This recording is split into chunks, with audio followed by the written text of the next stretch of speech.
A few weeks ago, a spreadsheet went viral called "Is Your Fave Author a Zionist?" And what it had was a list of almost 200 authors, Jews and non-Jew alike, basically ranking them by a color code, depending on the level of their allegiance to Israel or lack thereof. This was an outrageous list that really set a lot of people in the literary world on fire because it was so meticulously researched and full of links and evidence and all kinds of ways in which basically if anybody had ever posted something on social media, even just a day after October 7th, that was even remotely supportive of Israel, you got red banded on this list. And the idea being that people should boycott any authors who've even spoken even ambivalently or given the two sides approach to the Israel discussion. This ranged from small, little-known authors to major best-selling authors like Kristen Hanna. Basically, this burgeoning anti-Semitism that's affecting and impacting Jewish authors, or again,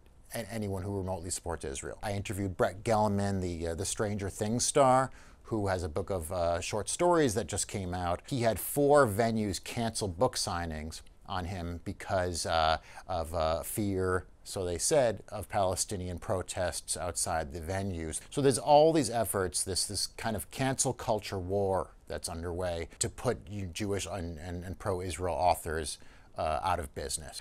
So my new novel, my debut novel, it's called Goyhood. It's a comic novel about an Orthodox Jew who discovers in midlife that he's not actually a Jew and causes this whole existential crisis. I am now worried, will I be red banded for even talking about this? Will I have to have security at my book signings?